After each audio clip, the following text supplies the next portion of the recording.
con la última clase, ya la clase final, es el área de microbiología, ¿no?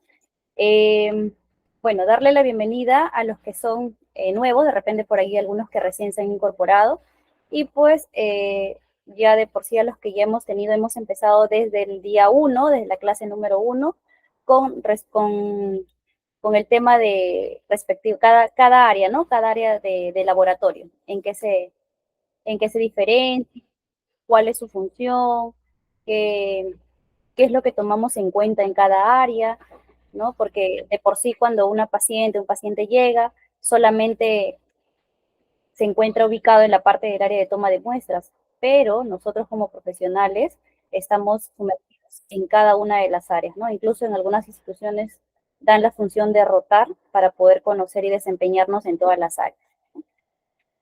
Bien, sin más preámbulos, voy a compartir la página, el PDF para que puedan visualizarlo, ¿ya? Unos segunditos.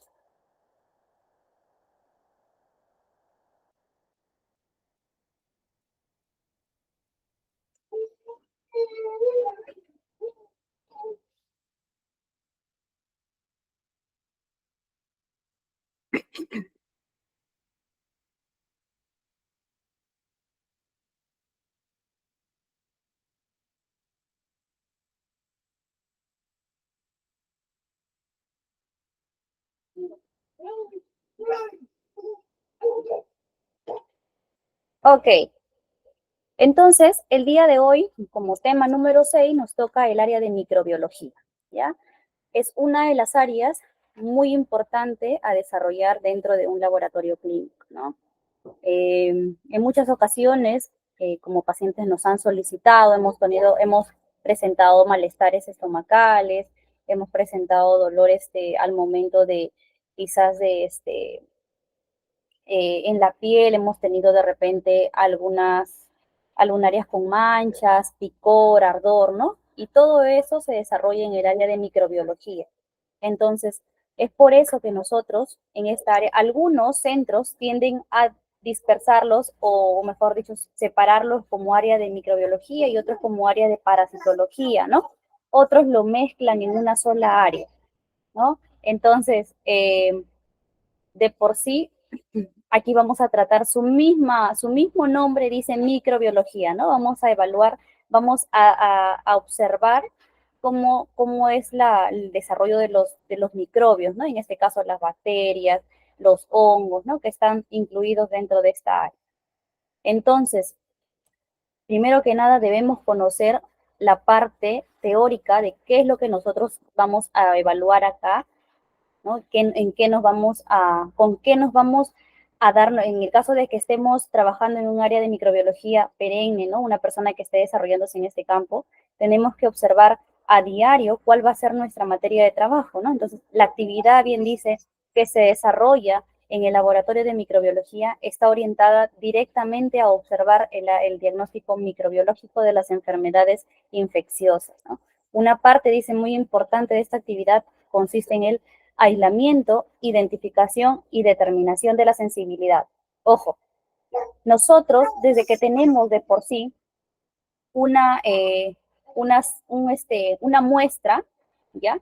Nosotros no podemos trabajar con toda esa cantidad completa, solamente trabajamos con una porción pequeña de la muestra. Es decir, si por ejemplo una persona llega con una infección que tuve un caso en el rostro, no podemos trabajar con todo ese material y sobre el rostro, o por así decir un ejemplo más claro, con una muestra de heces no podemos trabajar con toda la cantidad completa de heces, tenemos solamente que trabajar con una pequeña y una mínima porción. En este caso, para eso tenemos que aislar, ¿no? ¿Qué es lo que aislamos? Los microorganismos. Entonces, cogemos una pequeña parte para proceder al aislamiento, luego nosotros tenemos que identificar, ¿no? Tenemos que identificar qué tipo de bacterias son y finalmente tenemos que determinar, ¿no? Según la sensibilidad que tenemos en el caso de los antimicrobianos, ¿no? Eso es lo que es el antibiograma a través de ese examen. Entonces, ¿para qué? Para poder dar un diagnóstico más claro, ¿no? Para que el médico pueda brindarle el tratamiento adecuado al paciente, ¿ya? Como bien les dije, se puede diferenciar en diferentes términos, ¿no? Por terminología. Podemos, por ejemplo, microbiología, que es la ciencia que estudia los microorganismos, bacteriología, el área que solamente se va a dedicar a las bacterias. Sabemos que hay bacterias gram positivas y bacterias gram negativas. Entonces, en este caso, nosotros vamos a evaluar en el área de bacteriología lo que es su acción patógena, ¿no? En el caso de su metabolismo, su genética, todo. O sea, para eso, las bacterias tienen pues todo un rol completo, ¿no? Los que están sumergidos en esta área, es un campo muy bonito el área de la bacteriología, y las personas pues que están arraigadas a este campo tienen que conocer bastante el tema de su genética, cuál es el medio en el que vive, ¿no? En el caso de los hongos igual, ¿no? ¿Cuál es su forma de trasladarse a través de los flagelos? ¿Cuál es su vivencia, su hábitat? Entonces, tenemos que conocer un poco la parte teórica para poder entender. Imagínense que una persona normalmente que no está capacitada llega y lo colocan justamente en el área de microbiología. O sea, esa persona de por sí, si es metódico, va a desarrollar, va a aislar, pero no va a comprender el por qué. Yo tuve un compañero, fue cuando yo trabajaba, recién empezaba, era muy desempeñoso, muy organizado al momento de trabajar en el área, pero en la parte de conocimiento le faltaba muchísimo.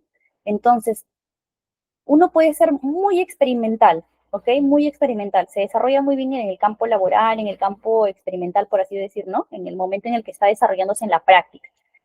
Pero a este compañero, al momento que aislaba, era muy visualizador, o tenía una buena observación al momento de diferenciar las bacterias gram positivas de las bacterias gram negativas. Tenía muy buen desempeño. Pero ¿qué pasaba? Que cuando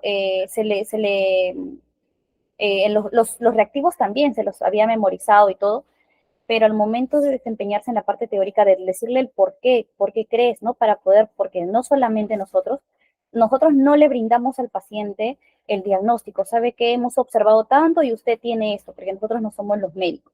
Quien está encargado de ese campo son los médicos, los especialistas, pero nosotros tenemos que conocer una parte de ello para poder entender qué es lo que tiene el paciente, ¿ok? Entonces, es importante, por eso digo, la parte teórica, conocer muy bien, ¿no? La parte de la terminología médica también en nuestro campo es importante.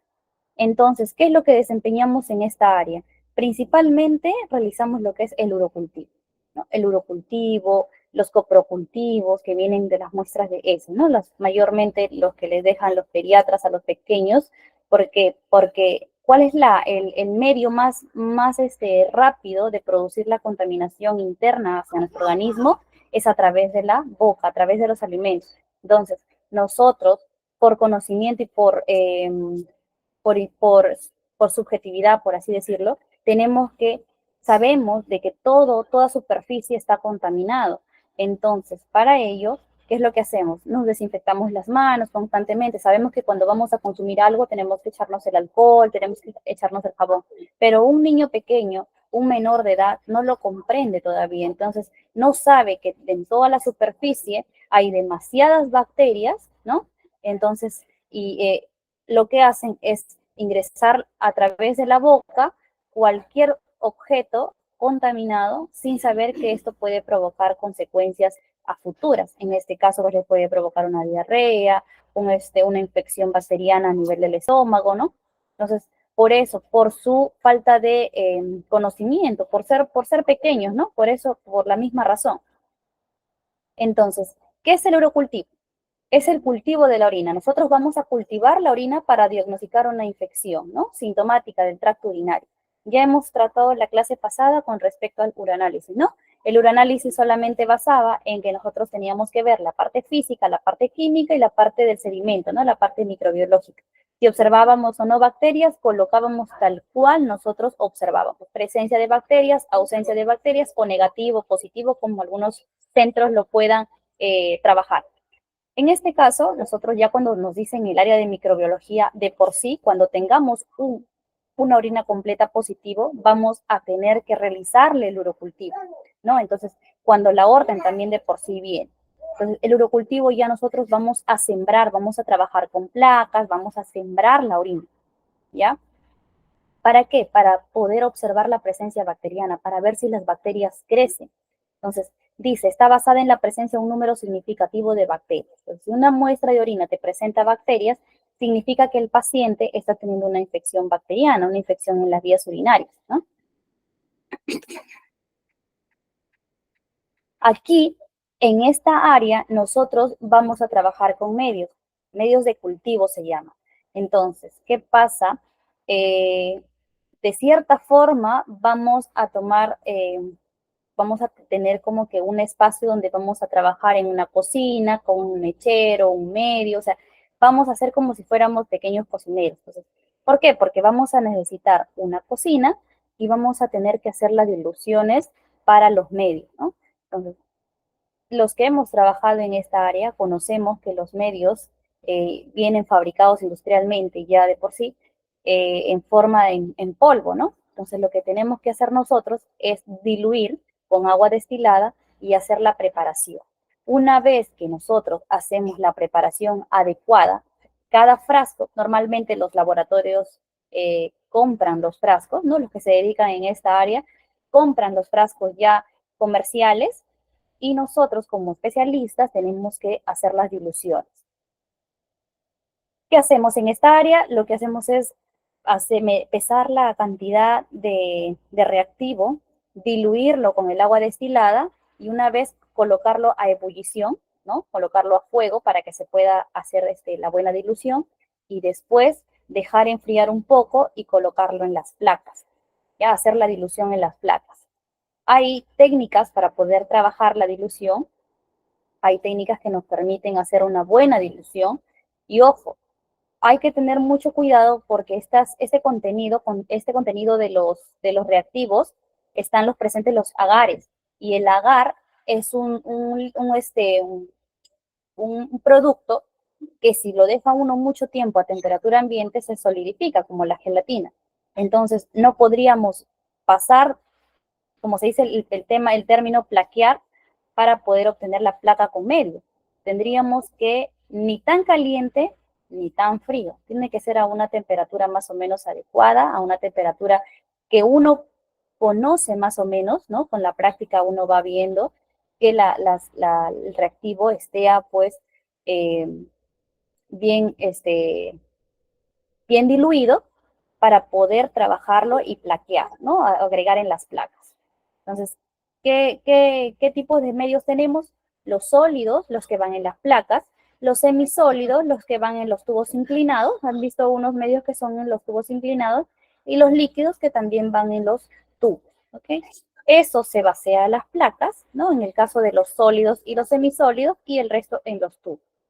Ahora, hay hay según su utilidad, ¿no? Tenemos según su utilidad. Algunos son los nutritivos, los de enriquecimiento, los selectivos y los diferenciales. Cada una de ellas tiene una función. En el caso de los nutrientes básicos tenemos los componentes adicionales, los componentes inhibidores y los componentes diferenciales. ¿Ya? De forma general es como nosotros mantenemos, vamos a hacer, conocemos, ¿no? La forma de la preparación para la dilución de los reactivos y las placas. Ahora, quiero que ustedes observen esta imagen, ¿no? De este frasco. Quiero que me digan si es el correcto para un examen de orina o para un examen de muestra de heces, ¿no? Si está bien o hay otros frascos mucho mejor o estos totalmente no sirven. A través del chat me pueden responder o a través del audio para poder compartir, ¿no? Quiero ver quiénes están atentos a lo que les estoy explicando. Los escucho o los leo también, ¿no?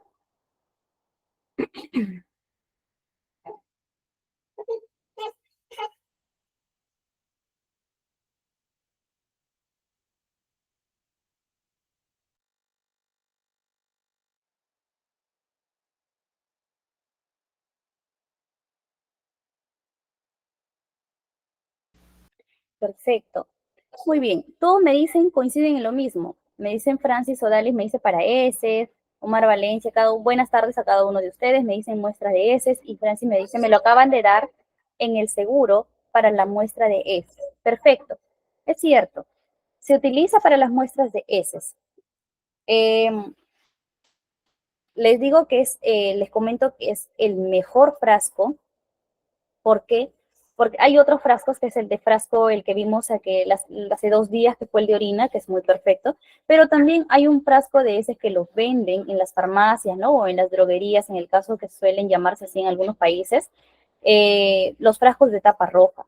También dicen que es para las heces, pero déjenme comentarle de que este frasco es el adecuado.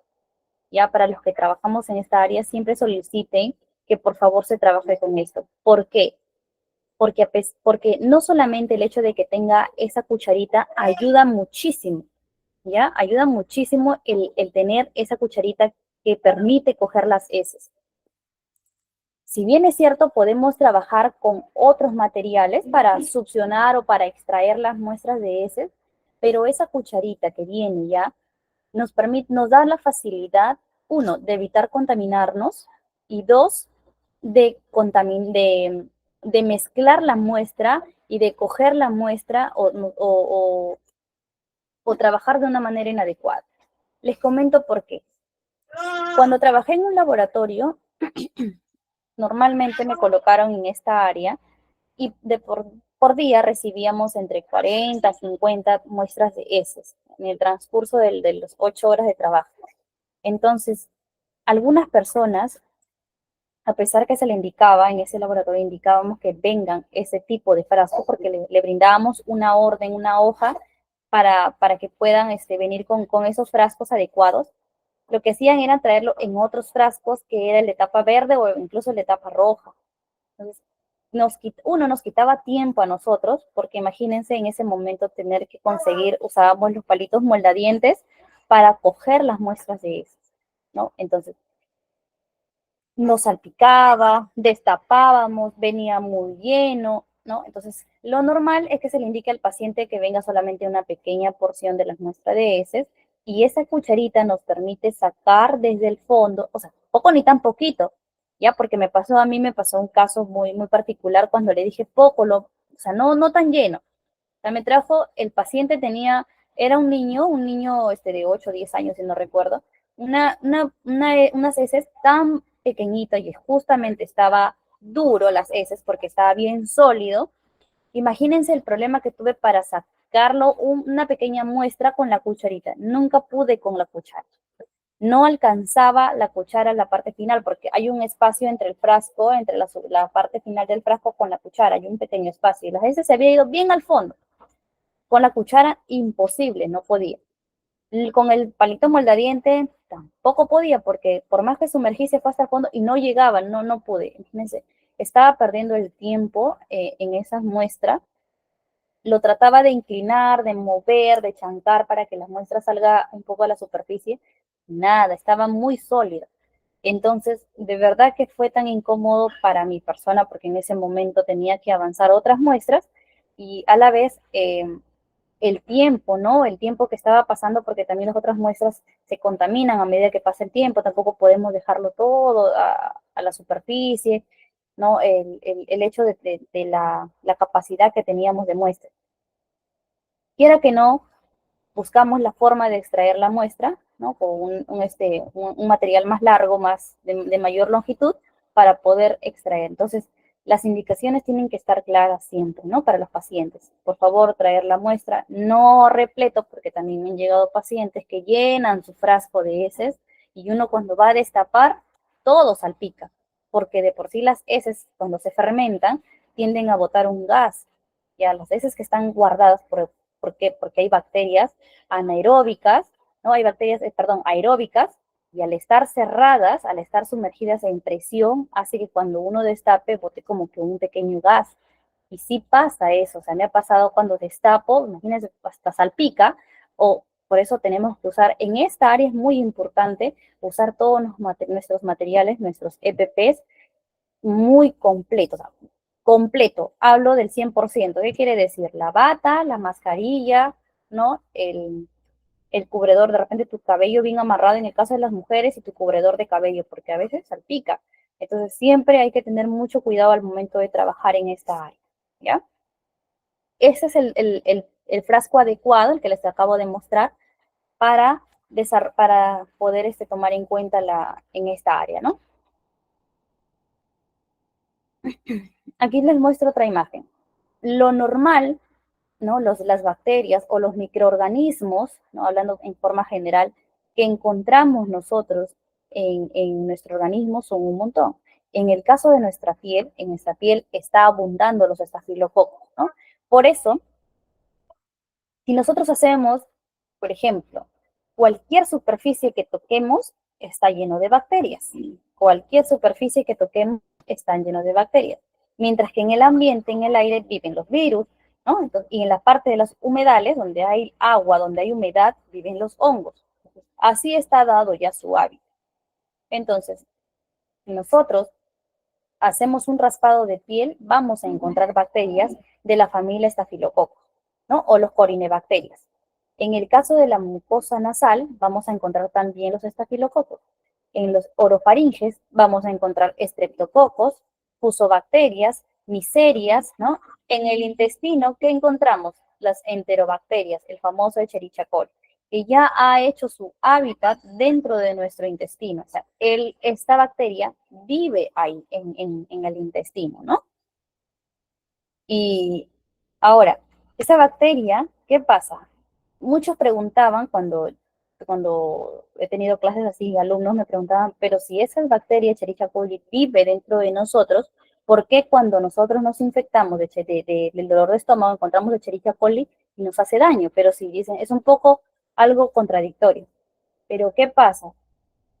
Cuando el Escherichia coli es su hábitat el intestino. ¿Ya? El intestino es su hábitat, no la boca, no el tubo digestivo. Entonces, cuando está dentro de nuestro intestino, ahí no genera síntomas, no genera un daño.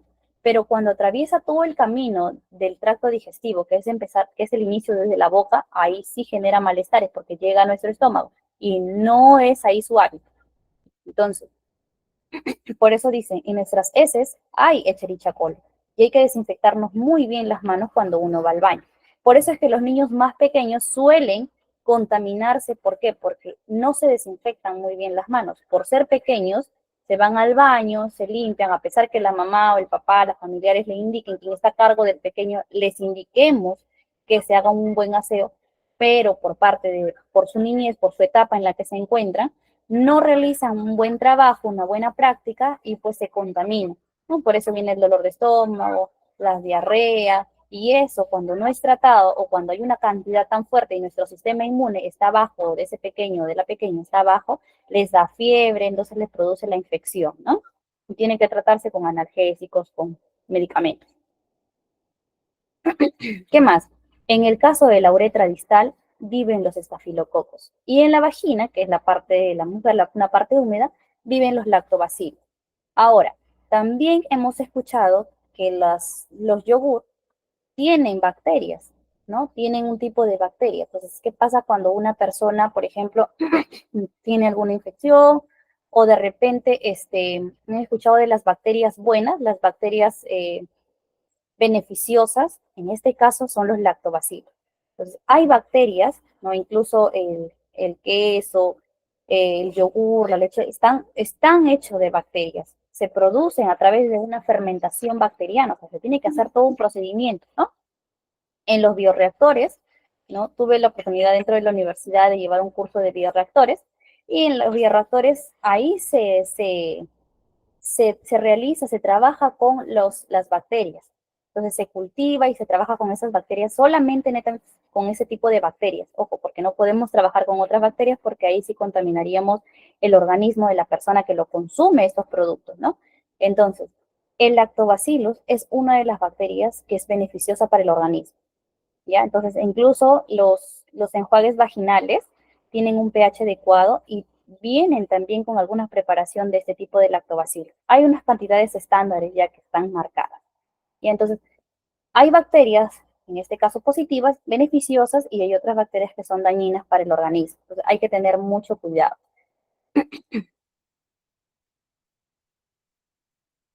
Ahora, ¿qué nos quiere decir la coloración de las heces? Cuando hay nosotros con todos los seres humanos, es parte de nuestra vida, de nuestro desarrollo normal como personas, eh, ir al baño y desarrollar nuestras heces, e incluso nosotros tenemos que observarlas, ¿no? Tenemos que observar el color. ¿Por qué? Porque el color de las heces nos dice mucho. A veces nuestro organismo, ¿no? Por dentro está teniendo algunas complicaciones y no nos damos cuenta. Entonces, a través de las heces nosotros vamos a observar. Por ejemplo, unas heces con manchas de sangre o manchas rojas, algo nos quiere decir. Ojo, excepto que una persona haya cambiado su alimentación, de repente ya es una persona que ha dejado de consumir alguna cosa y se dedicó a consumir beterraga, y sí han visto, ¿no? El cambio de las heces. O de repente empezó a consumir mayor caroteno, ¿no? Entonces todo eso cambia nuestras heces. Siempre y cuando nosotros hayamos cambiado un tipo, una rutina, ahí recién podemos ver el cambio de nuestras heces. Pero si una persona ha mantenido su alimentación de manera tradicional y como siempre lo ha hecho, y ve el cambio de sus heces, por ejemplo, a una coloración verdosa, amarillenta, rojiza, ¿no?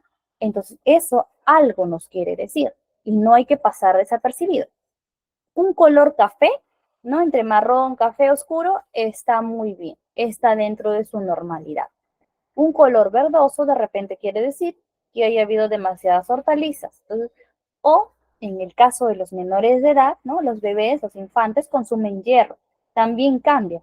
Ya yo tengo un bebé pequeño y una pequeña, mi sobrina, que justamente hace ratito ha estado pero haciendo yo con bulla.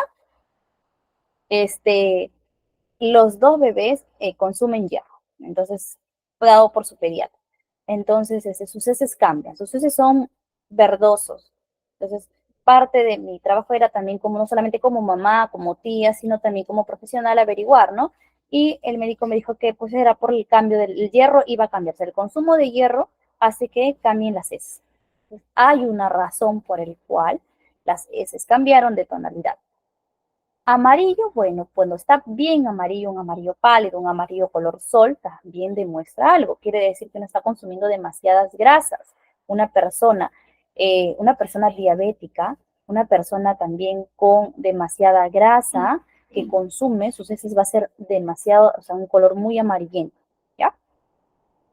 Cuando es una coloración negra, ya ven estos, las heces bien negras, quiere decir que puede haber una hemorragia interna. De repente alguna venita interna está sangrando por dentro y pues eso también trae complicaciones, ¿ya? O puede haber presencia de consumo de hierro, ¿ok? Cuando es de color blanco, también no es normal. Unas heces color blanco no es normal. Uno, puede haber falta de hidratación, puede haber falta de hidratación o algunos medicamentos cambian la tonalidad de las heces, ¿ya? Cuando hay presencia de medicamentos, de antibióticos fuertes, de repente un cambio por una enfermedad o algo, puede cambiar, ¿ya? La textura. También nosotros tenemos que ver la textura. Justamente recuerdan cuando yo les expliqué, cuando ustedes obtienen un frasco, bueno, en el caso de las personas de salud que somos, vamos a obtener varios frascos. Llega el frasco. Miren, llega el frasco, ¿no? Supongamos que hay heces. Nosotros, cuando tenemos el frasco de las muestras de heces, tenemos que ser muy, muy observadores, ¿no? De frente, miramos. Color, ¿cómo está el color de las heces? Por fuera nada más, por fuera. Ni siquiera es necesario destapar en un inicio. Miramos, ya, entonces, ya con la práctica uno va viendo, ¿no? Va avanzando también, porque si tienes 20 muestras de heces, no te vas a poner en un solo frasco, no, no mira. Pero miras el frasco, miras el color, ¿no? Miras el color de las heces, miras su textura. Algunos son sólidos, otros pueden ser suaves, con forma, ¿no? La forma en el que tiene, pueden ser forma de repente redondeadas, formas alargadas, formas medias pegajosas, algunos presentan moco o espumos y se nota a simple vista. Entonces, nuestro trabajo empieza ahí. Desde el momento en que llega la muestra, observamos de forma física todo el frasco que vemos, que observamos, destapamos cómo sentimos, bueno, la parte, el olor, ¿no? Algunos son más fuertes, presentan algún tipo de infección, suelen oler más fuerte.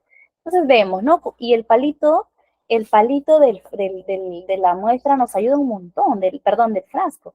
Por eso es, ¿por qué? Porque mezclamos, ¿no? Con el palito, sin necesidad de estar buscando una herramienta u otro palito, no, con el mismo palito que viene, con la cucharita que viene el frasco, nosotros podemos hacer los pequeños movimientos, ¿no? Si hay mucosidad, levantamos a ver si hay mucosidad, si hay sangrado, ¿no? Cómo es la textura, o puede ser sólido, muy sólido, pueden haber pequeñas bolitas y no sé cuánto, si ya más o menos eso nos va dando un inicio de nuestro reporte, cómo vamos a reportar, ¿ok? Porque todo eso reportamos, ojo, eso reportamos nosotros, cómo lo vemos, ¿no? ¿Qué más? ¿Qué más lo que observamos en esta? Bien, entonces, una vez que nosotros, a ver, antes de pasar acá, antes de pasarnos a la parte de la preparación, ¿sí? Ya tenemos la parte física de lo que hemos observado a simple vista, tenemos que ir registrando, ya en una hoja, en un cuaderno de apuntes, detrás de la orden que dejó el paciente, no sé. La forma en lo que nosotros tenemos que hacer es, eh, es anotar, es registrar para no confundirnos, porque imagínense, a pesar que vienen rotuladas, cuando nosotros sacamos una pequeña cantidad, ¿no? Para colocar en la lámina no podemos rotular. A veces le podemos poner la inicial, pero siempre es bueno que nosotros ni bien observamos, por ejemplo, tenemos el frasco, ¿no? Bueno, esa es mi forma de trabajar, muy ordenado. Observo, veo, yo coloco de esta forma, frasco y su orden, frasco y su orden, frasco y su orden. Así tenga 50 muestras, me tomo el tiempo de colocar el frasco con la orden del paciente. ¿Ya? Y miro muy bien. Por eso, a mí personalmente me gusta esta área. ¿Por qué? Porque es un área donde uno trabaja muy tranquilo. Observas el etiquetado, ¿no? Que sea el nombre del paciente, el apellido completo, porque pueden ser hermanos. Les comento un caso, me pasó a mi compañera que estaba al costado, que también trabajaba en otro turno. Tenía el frasco, ¿no? Observó solamente los apellidos, ¿ya? Son hermanos, o sea, eran hermanos. Gracias a Dios era un varón y una mujer, y no, bueno, eran varón y mujer, bueno, pero eran hermanos. Tenían el mismo apellido. Cuando la persona, mi colega, lo observa el apellido y revisa el registro o su orden, lo puso así, pues, ¿no? Tal cual. Hubo una confusión total con esos dos pacientes, porque el resto, bueno, lo colocaba así, como era parte del trabajo que le había indicado y también trabajaba ella así igual. En este caso, cuando me dice, ¿cómo nos dimos cuenta? Porque al momento de pasar los resultados, eh, hubo como que una sospecha porque eran dos hermanos, vimos en el registro, en el sistema, nosotros manejábamos el sistema, colocó el mismo nombre a los dos pacientes. Entonces, habían dos muestras, dos resultados distintos. Uno estaba bien y por así decirlo, el otro estaba mal, ¿no? Tenía alguna complicación. Y los dos tenían el nombre de una sola, de la hermana, por así decir, que de la mujer. Y eso nos levantó la sospecha. Entonces nosotros como que, qué raro, ¿no? Porque no puede haber eso. Cuando revisamos, porque guardábamos por fechas todas las órdenes en ese caso, había un estante de puras órdenes que se guardaba ya una vez que se pasaban al sistema y se daban los resultados.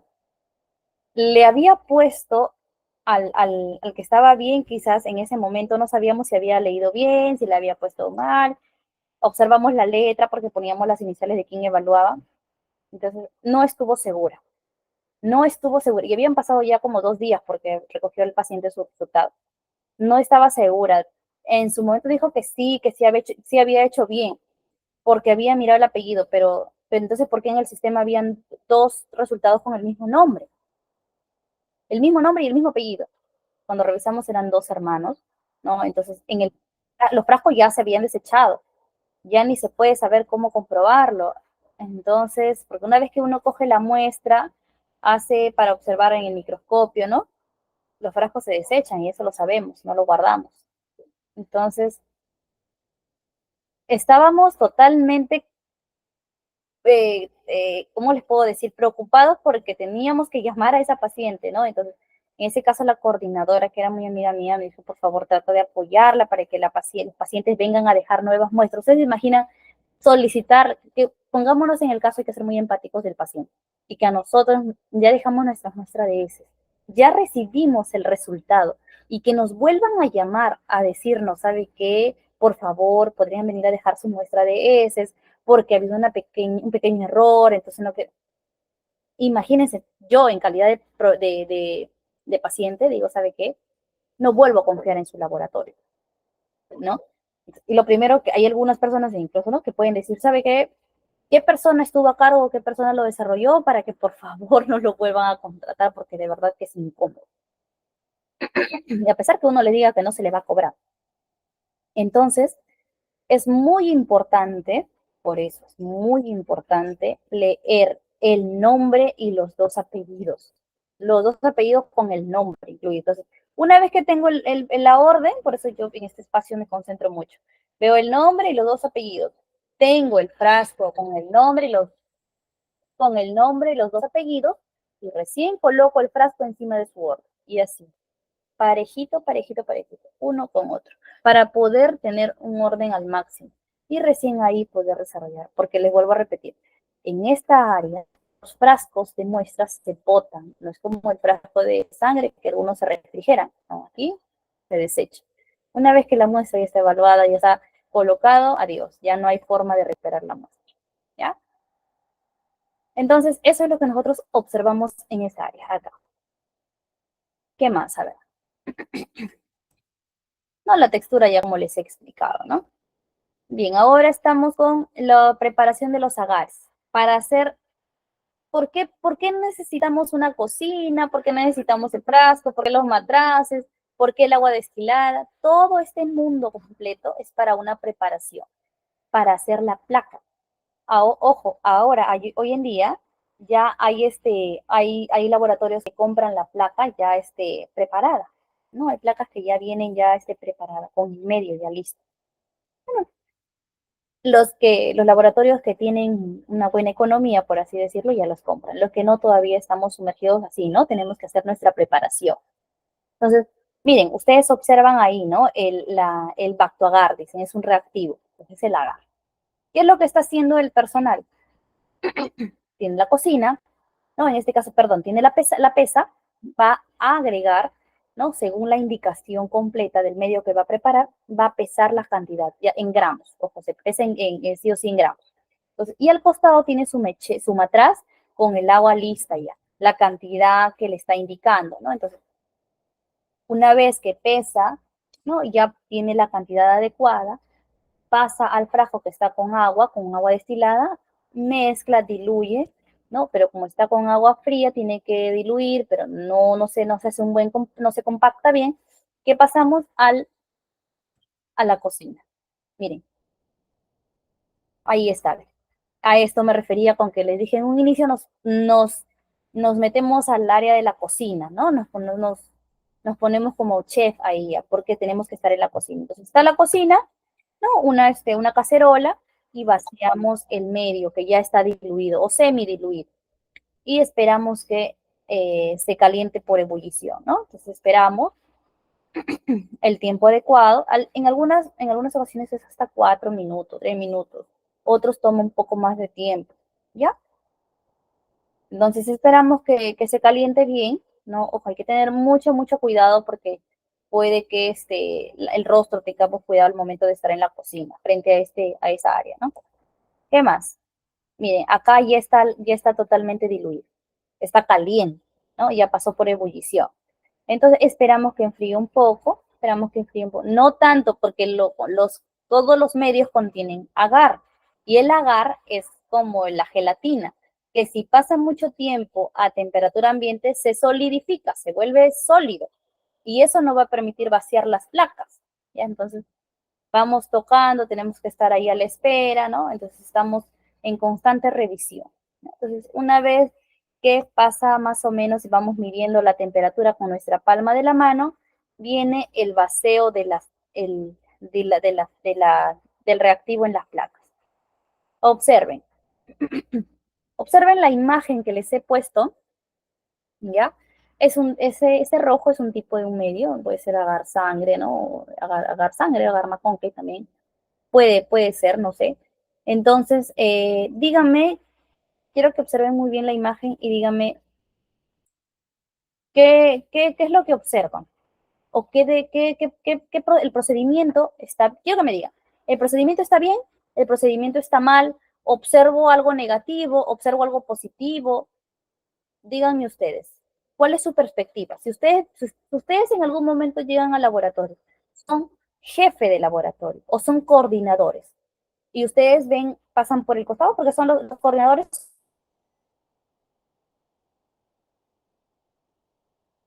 son como supervisores, ¿no?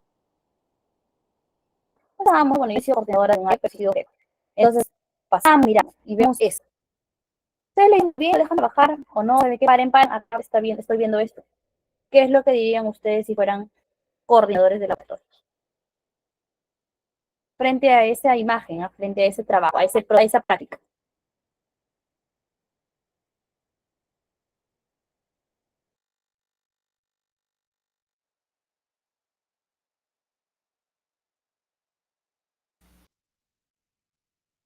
Ruth, acabo de hacer una consulta, acabo de preguntarles algo, quiero que me respondan, por eso he pagado mi audio.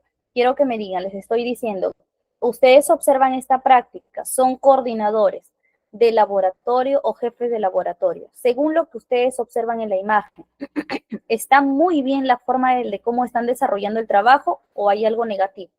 Eso quiero que me digan, por mensaje o por audio.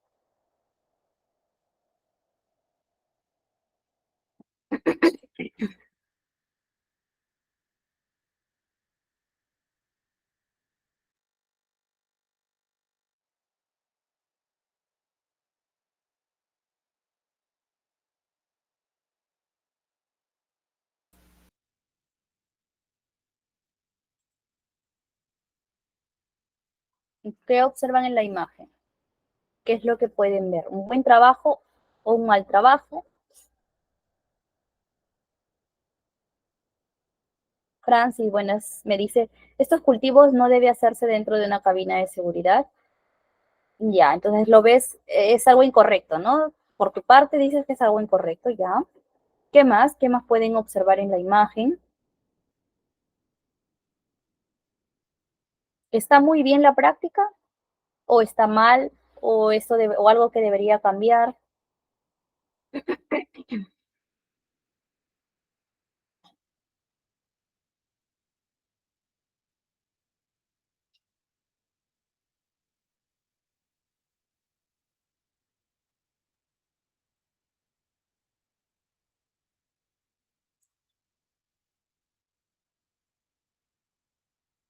Doris Marisol, muy bien, se debe trabajar frente al mechero.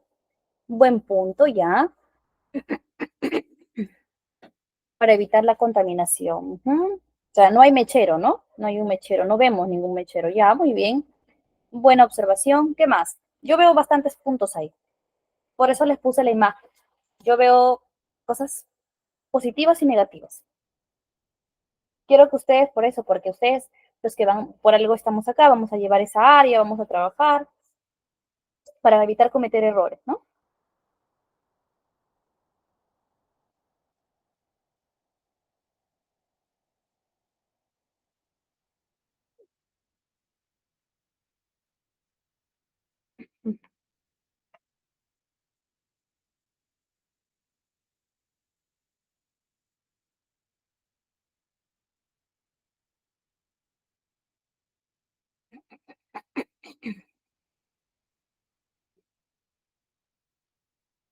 Nada más, jóvenes, eso es lo único que observan. No me dicen si está bien o está mal.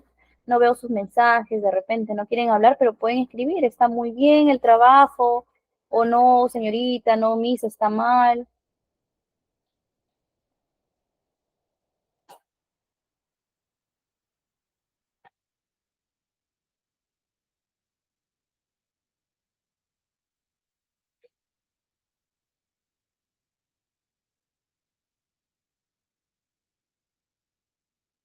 Están en todos. ¿Se está escuchando o no? Quizás no se está escuchando lo que les estoy preguntando.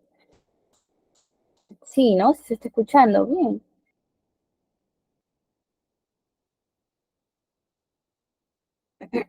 Bueno, Es muy bueno que participen todos para saber qué tan, cómo están observando, ¿no? Miren, ¿sabe lo que pasa en esta imagen, en esta ilustración? Les puse para que ustedes puedan observar y opinar, ¿no? Respecto a esta imagen. Es una realidad de cómo nosotros trabajamos en el laboratorio, ¿ya? Entonces, primero que nada, el hecho de que estar en esta área haciendo un solo trabajo, una placa está mal, porque ¿cuántos agentes patógenos está ingresando en esa placa? Mientras menos personas deseen en un trabajo, con un material de trabajo en el área de microbiología es mejor. Hay técnicas para poder abrir la placa con una sola mano. No es necesario que haya una persona que esté con el algodón, la otra persona vaciando y la otra persona abriendo la placa. No, la práctica. Una sola persona manipula la placa con la mano izquierda, bueno, en mi caso yo soy diestra, con la mano izquierda, destapo la placa con el dedo pulgar, ¿no? Y realizo el plaqueo con mucho cuidado o el vaceo con mucho cuidado a la placa para agregar el agar, ¿no? El contenido, ¿no? El líquido. Entonces, en este caso, las placas están divididas en 3 medios. Bueno, es una forma de que se ha comprado, o sea, así se viene ya de fábrica. Otros vienen de dos, otros vienen solamente de una placa sola. Entonces, no es necesario que hayan dos personas. Una sola persona puede trabajar. Dos personas pueden haber, sí, en el área, pero cada uno realizando su trabajo, no que uno apoye al otro. Porque aparte que estamos contaminando el ambiente, porque estamos respirando, porque estamos ahí, porque nuestras manos están por encima, es mejor trabajar solo. Ojo, ese es un punto. Dos, jamás se puede trabajar las placas por debajo y encima puede estar pasando el tubo del mechero, en este caso del gas.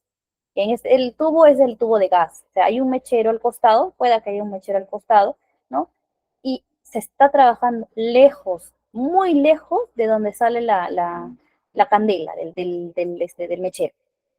Entonces, si el mechero está, por así decir acá, yo tengo que trabajar cerca, porque por algo es el mechero, para evitar que haya contaminación en la placa. Entonces, no se ve mechero cerca, de repente el mechero está encendido, y sí está encendido, porque si no la llave estuviera totalmente cerrada. La llave está inclinada a un ángulo de 45, quiere decir que está abierto el gas. Entonces puede que el mechero esté encendido, pero está lejos, están trabajando lejos del mechero. Ese es otro error. Y tres, como les dije, están trabajando debajo del tubo o debajo de la manguera de gas. Y eso no se puede trabajar, no podemos trabajar así. Podemos derramar, podemos mezclar, podemos contaminar. Y no se puede trabajar. ¿Ya? Eso es el punto negativo que yo observo en esta ilustración. Después, la parte positiva, muy bien, están trabajando con guantes, eh, están haciendo un buen plaqueo, ¿no? Están realizando un buen paseo del reactivo del agar. Así, perfecto. Ok, a eso me refería, que me digan cosas positivas y que me digan cosas negativas de la forma de trabajo. Les pongo otra imagen. Por favor, opinen para saber cómo van, cómo están aprendiendo. Quiero saber cuál es su perspectiva. ¿Cómo observan la forma de esta ilustración? ¿Qué positivo ven? ¿Qué negativo ven en el trabajo?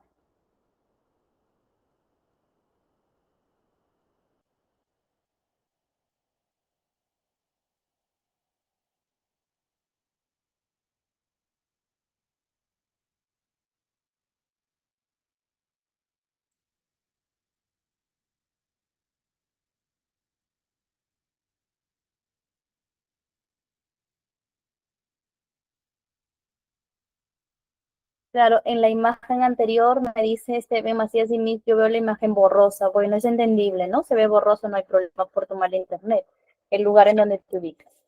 Es comprensible. Eh, no sé, quizás recién estás opinando. Sería mejor utilizar materiales de vidrio, ya que los agares suelen estar bien calientes, ¿no? Sí, perfecto. Esa es otra observación de la imagen anterior. Los de vidrio es mucho mejor, porque cuando son de plástico, a veces por la calentura, a veces uno suele utilizar, a veces no, bien caliente, ¿no? Porque para mí puede estar muy caliente y para la otra persona no, ya está, yo tolero el caliente y lo veo perfecto para hacer el vacío. Entonces es mejor no arriesgarnos y o trabajar con el material de vidrio. Omar Valencia me dice, está usando su guante, pero como dice, la falta del mechero. Sí, en el anterior faltaba totalmente el mechero. Está, porque está la manguera del gas, pero están trabajando lejos del mechero, o sea, lejos de la candela. Albornoz me dice, la tapa lo tiene sobre la mesa cuando debe estar en la mano. Perfecto, muy buena observación. Debe estar en la mano. Ya. Ojo, en este caso, Albornoz, así se pronuncia tu apellido, tu nombre. Mira, en este caso sí es posible dejarlo la tapa en la superficie, porque yo he hecho el experimento de tratar de hacerlo con una mano cuando voy a hacer el sembrado y no se puede. Créeme que no se puede. Entonces consulté a un especialista porque este, es mi trabajo, ¿no? Quiero que siempre sea la manera correcta. Cuando uno está haciendo el vacío del agar a la placa, ahí sí podemos trabajar la placa sobre la superficie y con el dedo pulgar manipular la tapa, ¿no? Y hacer el vaciado, ¿ya? Ahora, cuando uno va a sembrar, en este caso, como estamos viendo en la imagen, está sembrando, es un poquito más complicado porque cuando uno está con la placa encima y abre con el pulgar, no abre todo, o a veces se cae.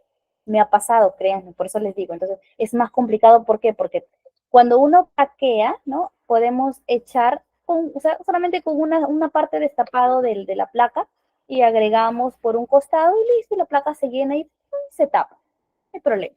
Pero cuando vamos a sembrar necesitamos abrir toda la placa, tener nuestra visión bien clara y empezar a sembrar. Esa es nuestra forma de trabajar. Pero ¿qué pasa cuando uno está con una sola mano? Yo hacía así y trataba de sostenerlo por el costadito con la placa y cuando iba a sembrar, tocaba la tapa o cuando abría mucho la tapa, pum, se caía por un costado. Entonces era un problema.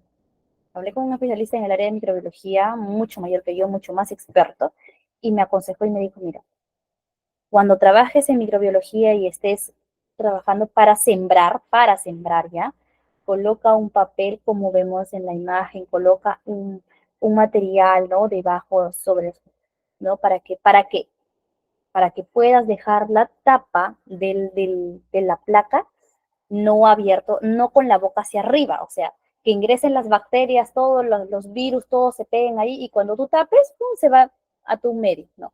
Destapa tu placa cerca del mechero, así, por ejemplo. No sé si se ven en el video, ya, miren, acá tengo la placa, imaginemos que acá esta es la placa, el lapicero es la placa. Yo cuando tengo, está la tapa, la placa está llena, está con su tapa. Destapo la placa y tal cual así sobre la hoja o el papel o el lugar, el estéril, lo pongo así en la mesa. O sea, de esta forma, así. No así, sino así. Para que no entre ningún otro patógeno, ¿no? Y cerca al mechero. Y yo con la tranquilidad de que ya se la tapa, me pongo con el mechero y me pongo a sembrar, ¿no? Sembrar así y así los tres, ¿no? Como esa es la forma del sembrado adecuado. Una vez que termino de sembrar, apego al mechero con mi tapa, así que está, levanto y tapo. Miren cuánta importancia tiene el hecho de solamente realizar una buena manipulación de las placas. La práctica hace que el profesional sea didáctico, sea muy, el empeño también depende mucho. Entonces, la imagen hasta ahí, cómo ha puesto la tapa sobre un material estéril, ¿no? Y si está boca abajo, perfecto. Hasta ahí está muy bien. Omar Valencia me dices, el mechero está apagado y está sin guante. Bien, excelente observación. El mechero está apagado. Mal trabajo. Sin guantes, créame que es la peor forma de trabajar. Si yo fuera su jefa de ese personal que está ahí trabajando, no solamente le doy una llamada de atención, sino le mando un memorando. Merece su memorando. ¿Por qué? Porque todos sabemos que en esta área tenemos que trabajar con guantes, porque el nivel de contaminación es grande, es elevadísimo. Entonces no podemos trabajar, uno, podemos contaminar la muestra y dos, que el mismo personal se puede contaminar, ¿ya? Y eso traería problemas si imagínense, si uno es dueño del local o del centro de salud o el gerente, hay que tomar mucho en cuenta el cuidado personal y el uso de los EPP. Francis Odalis, buenas noches. ¿El sembrado puede ser a la intemperie? Sí, el sembrado puede ser a la intemperie con el uso de mecheros. No es necesario una cabina. Si uno tiene la cabina o la economía, bueno, perfecto, trabajamos solamente sumergiendo nuestras manos, ya no necesitamos el mechero, e incluso hay la cabina de flujo laminar, ¿no? Con el aire superficial hacia el lateral. Yo he trabajado con eso para trabajar las inseminaciones artificiales. Muy bonita cabina, me gustó la cabina porque no había necesidad de prender mechero ni nada de otra cosa. Solamente encendía el equipo, ¿no? En la cabina de flujo laminar, ingresaba mis manos y hacía toda mi manipulación. O sea, tenía la mesa preparada y manipulaba todo al máximo. Ojo, bien esterilizado, bien lavado, desinfectado mis manos, ¿no? Y hasta mis antebrazos. Y trabajaba perfecto. Ahí trabajaba en el área de fertilidad. Pero cuando he trabajado en el área de microbiología y no se contaba con esta cabina, utilizaba dos mecheros. Uno en cada costado o para cada brazo yo utilizaba mechero y trabajaba en medio. En medio de los dos mecheros yo trabajaba, ¿no? No al recto, sino un poquito más hacia las partes de arriba. Y yo trabajaba, manipulaba todo, pero con mis dos mecheros encendidos. Entonces, eso es trabajar a la intemperie, pero con el uso de mecheros encendidos. ¿Ya? ¿Qué más podemos observar? Nada más. Esos son los dos puntos débiles, ¿no? El uso del mechero apagado y el no usar guantes. El resto sí se trabaja tal cual, ¿ok? Ya les di un tip para que ustedes puedan trabajar, ¿no? Hay que al bornoz destapar la placa y listo, dejarlo con confianza en la mesa, pero con boca hacia abajo para que no entre ningún otro pato. Ya. Continuamos.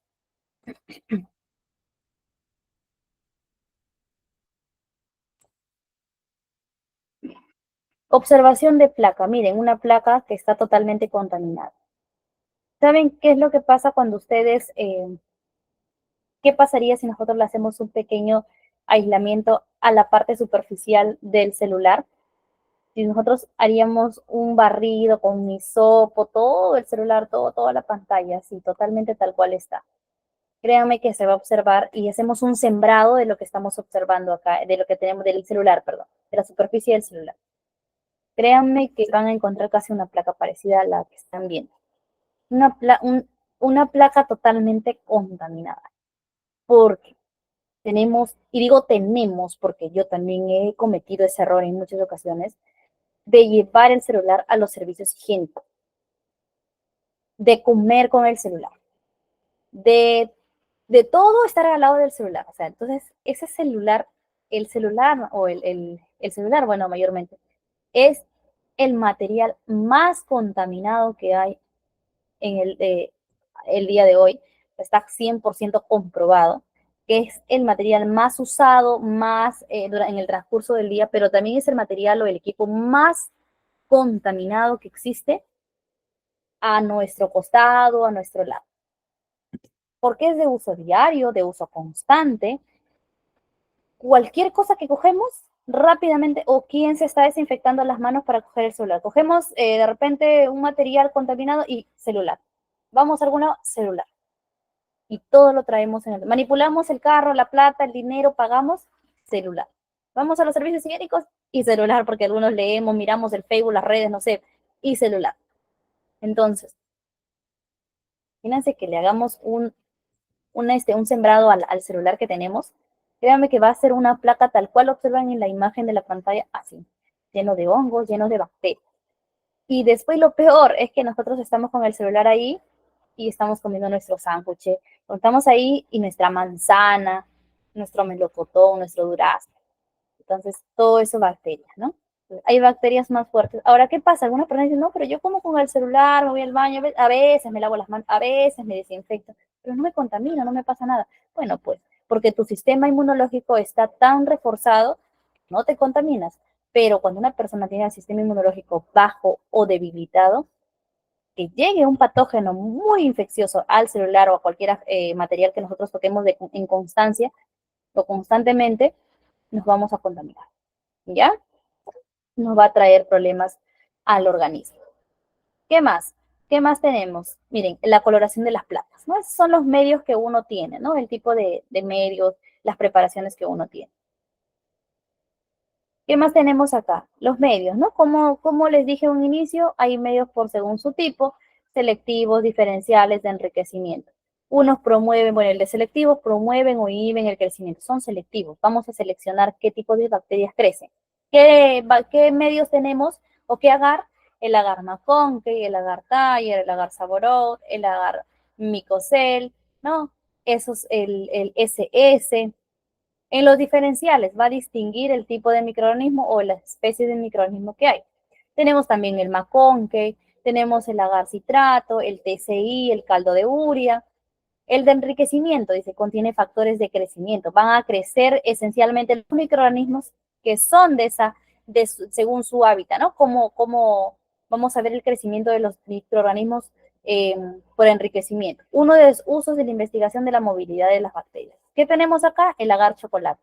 No he preparado yo nunca el agar chocolate porque donde he trabajado tanto en la parte microbiológica de nivel vegetativo como a nivel clínico, no he utilizado el agar chocolate, pero sí he visto que sí lo prepara. El Müller sí, Müller Hinton sí he trabajado con él, y el agar nutritivo. Miren, esta es la composición del agar chocolate. Tiene peptona de caseína, bueno, ahí está sus gramos, ¿no? Cloro de sodio, glucosa, el suero de caballo, todo ese es su contenido. ¿Cómo se prepara? Se deben ver las indicaciones de preparación, ¿no? Todo el medio tiene que estar en medio deshidratado, ¿no? Los mismos que se encuentran al reverso del envase. ¿Qué más? Todo se prepara hacia 1 litro. Bueno, algunos tienden a preparar menos, entonces baja la cantidad de la composición en el caso de gramos, ya al momento que vamos a pesar. El agar McConkey, ¿no? ¿Recuerdan cuando hace rato vimos la dilución en las muestras, en las placas, que pasaba el tubo de gas en medio de las placas? Yo le dije puede ser agar sangre o agar McConkey, porque el color es parecido. Solo que el agar sangre es más oscuro. El McConkey es un rojizo más claro, parecido como un anaranjadito, pero es rojo, ya, pero es más clarito. Ahí está su composición. No, miren, tiene rojo neutro, por eso es la razón que coloración roja. Se tiene que calentar, dice, frecuentemente y dejar hervir hasta disolver completamente. En el autoclave se esteriliza a 121 grados centígrados. Recuerdo cuando estaba en La Molina, me acuerdo en la área de La Molina, también trabajaba en el área de microbiología y habían unos esterilizadores, ya grandes, grandes, eran totalmente grandes, y ahí metíamos todas las placas esterilizadas a 121 grados centígrados. Y el trabajo era cuando teníamos que sacar todas estas placas. Las de encima, que bueno, siempre todo el mundo quería sacar las placas de encima, y las de abajo teníamos que, pero hasta agacharnos para poder sacar una de las placas, cada una de las placas que estaban autoclavadas. Entonces, porque el manejo era diario ahí, ¿no? El área era muy movilizado. Contábamos con 3 o 4 personas para el área de microbiología.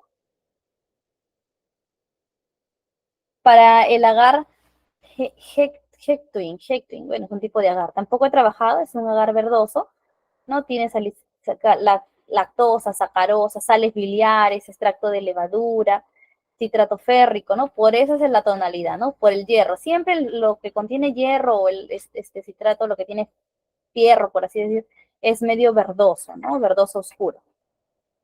¿Qué más tenemos por acá? El agar salmanitol, miren. Los que trabajamos en esta área también vemos mucho el crecimiento de bacterias. Casi todo siempre es el crecimiento de bacterias, ¿no? De un medio selectivo o un medio diferencial. En este caso ya ha habido el crecimiento, por eso es el tipo de agar, ¿no? La coloración, la salmanitol es una tonalidad medio amarillo, ¿ya?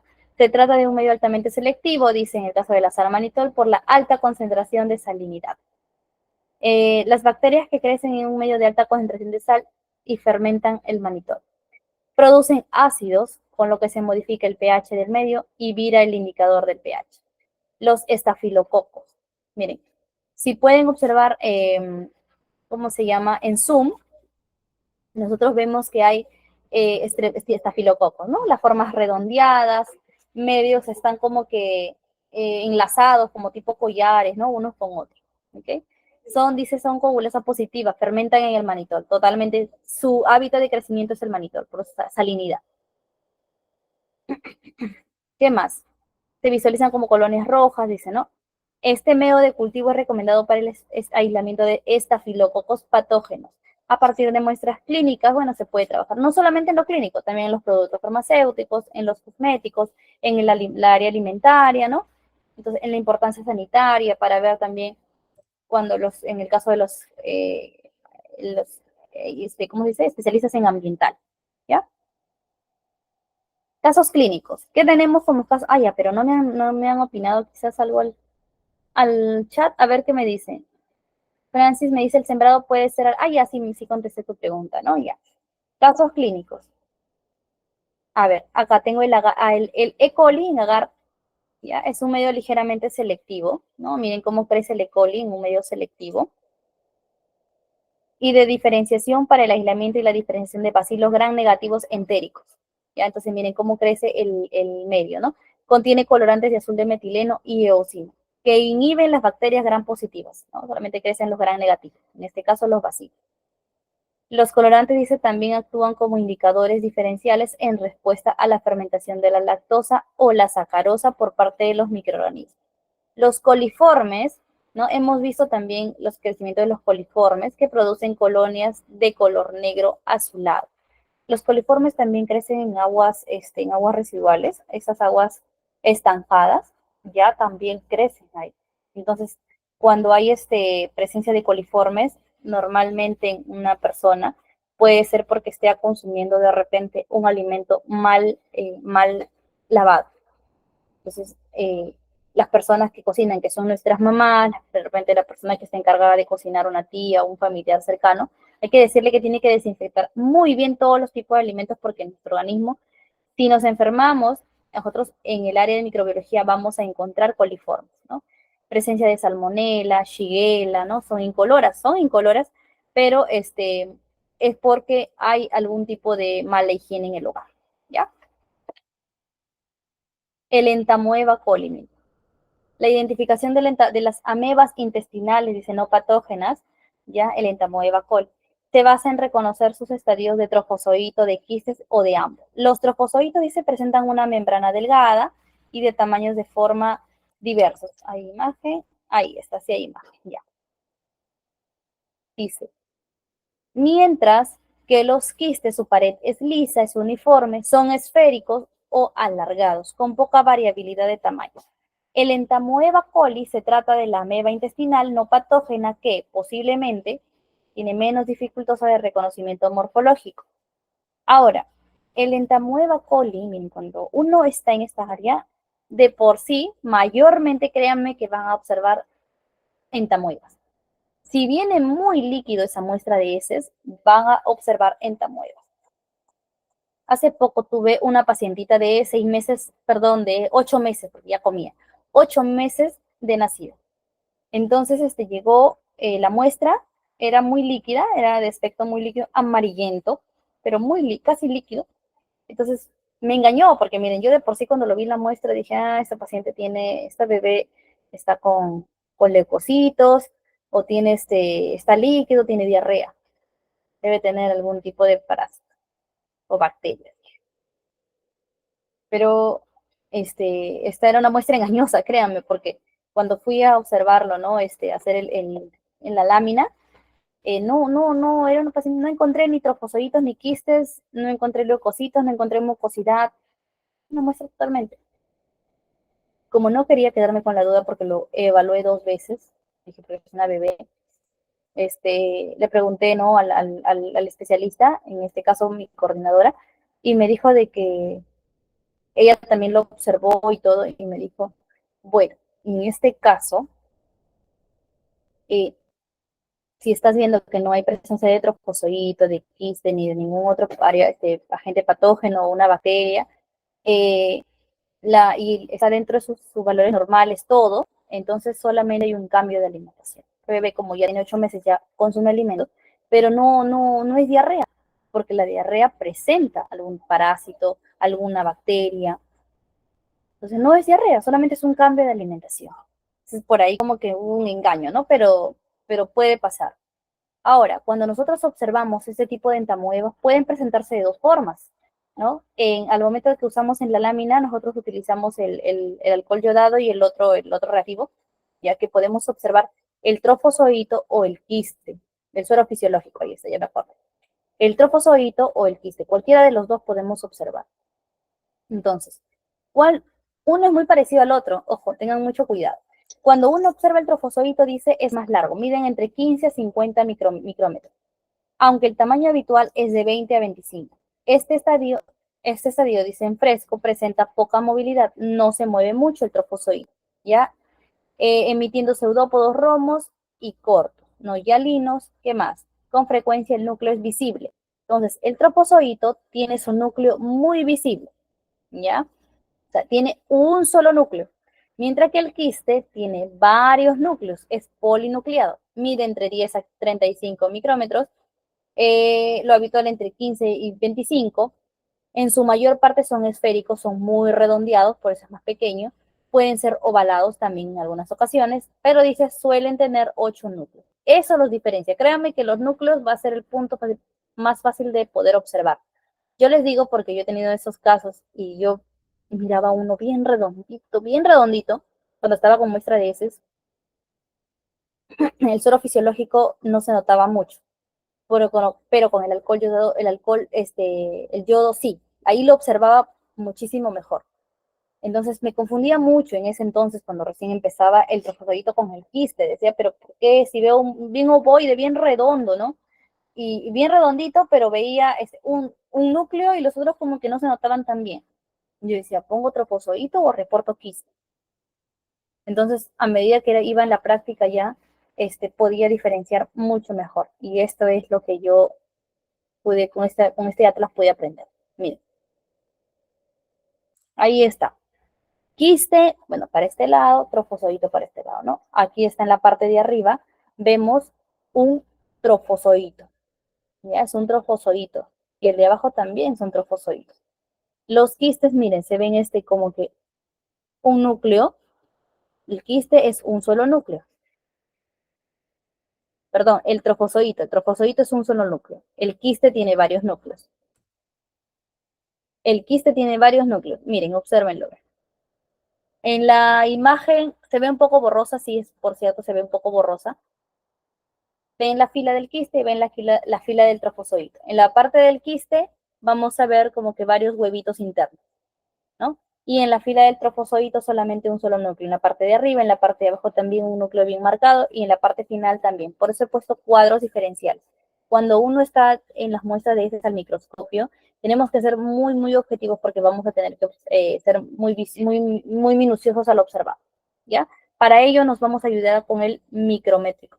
El micrométrico del microscopio nos va a ayudar una vez que nosotros movemos hacia arriba, hacia abajo, visualizamos bien, vamos a poder hacer un buen reporte. ¿Ok? No se confundan. Trofozoito solamente tiene un núcleo, el quiste tiene varios núcleos. ¿Ya? Eso lo va a diferenciar una de la otra. Yardia lamblia también, o Yardia lamblia, también hemos encontrado, o también se encuentra en las heces. Es un parásito que tiene 2 estadios de ciclo de vida, dice. Su forma es infectante, sí o sí va a producir síntomas. ¿Ya? La Yardia lamblia sí produce síntomas. Es muy, muy, ni bien uno se contagia o se contamina de este tipo de parásito, su sintomatología está muy presente. ¿Qué más dice? Prolongados y contaminados, ¿no? La otra entidad morfológica es el trofozoito, ¿no? Cuando primero está en trofozoito y puede presentarse pues también como yardia, ¿no? En su forma vegetativa. ¿Qué más dice? Su lugar hospedero es el intestino delgado. Ahí se aloja. El diagnóstico, dice, por laboratorio es por coproparasitoscópico, expulsión de los quistes es intermitente, detección del antígeno fecal, ¿no? Con el IFA, el ELISA, el PCR, ¿ya? ¿Qué más? Miren, imagínense observar este paciente o observar una muestra con una muestra, en el caso de una muestra de heces, y observar este tipo de parásitos. Hay bastante yardia. Aquí se encuentra bastante yardia. Son como unas pequeñas hojitas con 2 ojos, ¿ya? Como una carita. Entonces, este paciente está presentando bastante cantidad de yardias. Bacterias de por sí se observa en la imagen, ¿no? Y una buena cantidad de bacterias. ¿Qué más se observa en la imagen? ¿No? El resto pueden ser restos fecales. ¿ya? Y finalmente, una vez que nosotros hemos obtenido, primero es el aislamiento, ¿no? El aislar, tenemos que identificar y luego vamos a hacer el antibiograma, ¿no? A determinar, ¿ya? Entonces viene la parte de la determinación con el procedimiento del antibiograma. Miren, este es el antibiograma, ¿no? Realizar, poner los antibióticos, es decir, los discos, no me acuerdo el nombre, los discos para ver qué tanto crecen las bacterias y el médico pueda brindarle tratamiento. Lo que nosotros solamente es colocar, observar y el médico ya es quien se encarga del tratamiento, ¿no?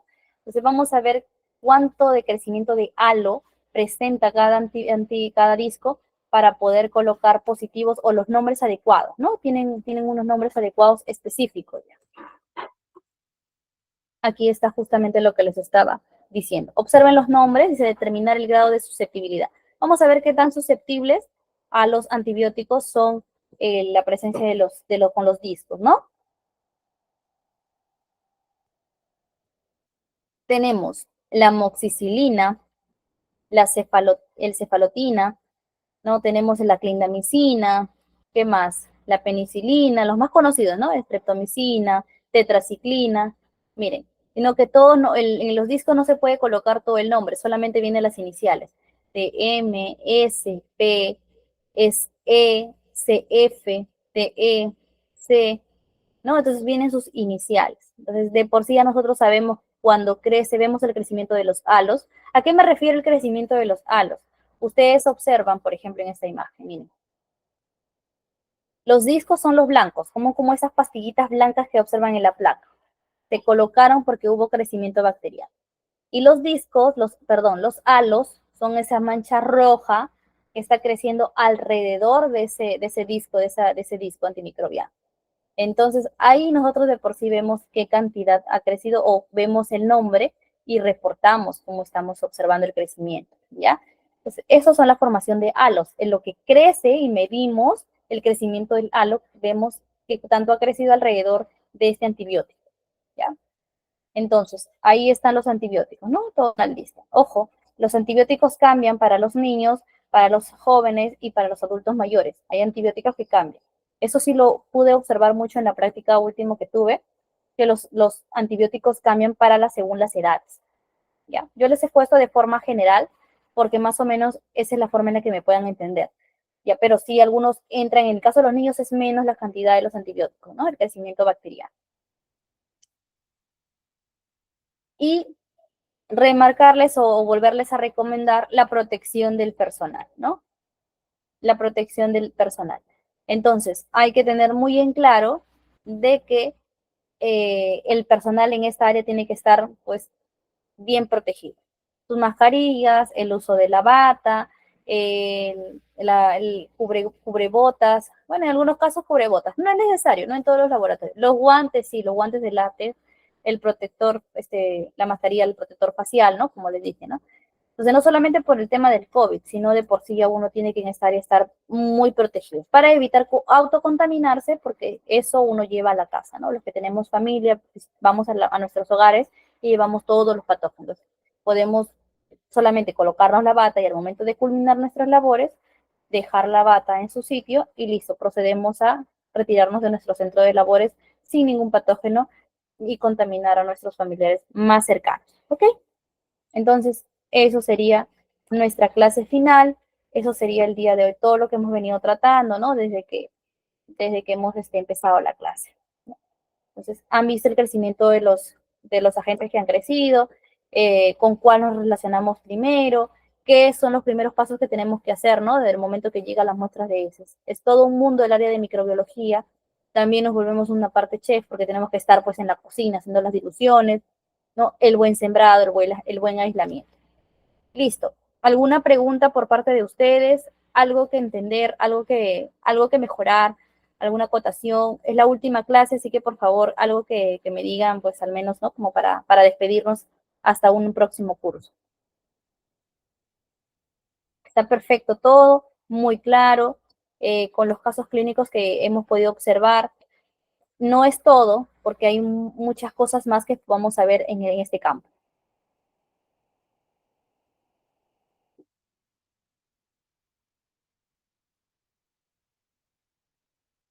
Bien, bueno, entonces, todo bien, perfecto. Muchas gracias, Omar.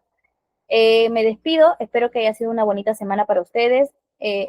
Steven Macías, me encantó el curso, muchas gracias por impartir. No, de nada, al contrario, Steven, yo contenta de compartir todo lo que he elaborado. No lo he hecho al 100% bien siempre, he tenido mis errores, pero he ido mejorando, pero es parte de mi vivencia, ¿no? Mi día a día, así estoy, bajo un laboratorio. A veces me toca rotar en el área de hematología, bueno, estoy con un de sangre a día, a veces me toca rotar en el área de inmunología, tengo que estar revisando cómo están los pacientes, qué tipo de alergénicos, ¿no? Para poder mandar, ¿no? De repente desarrolla. Si me toca el área de bioquímica, tengo que tener mucho cuidado. Por ejemplo, en las mañanas estoy en el área de bioquímica, que no se mezcle en el suero para no provocar, pues, derrames, para no mezclar. Bueno, si estoy con el tubo de tapa amarilla, más tranquila. Por las tardes roto a microbiología, tengo que ya dejar las placas preparadas. De repente me toca sembrar, a veces me toca realizar el antibiograma.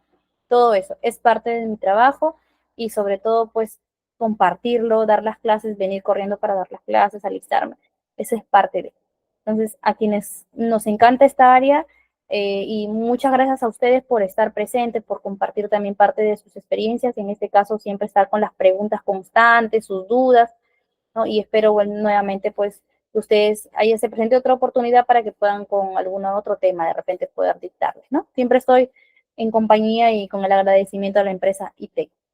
Bueno, me despido. Los que estén interesados en el certificado ahí con la señorita, porque es la única forma de representar que han aprendido algo, ¿no? Al menos algo. La parte teórica y la parte práctica ya se da con el trabajo que se presenta. Bueno, los dejo con la señorita, nuestra asesora. Me despido. Un fuerte abrazo para cada uno de ustedes. Muchas gracias. Así que bienvenidos sean para los siguientes cursos. Chao, chao.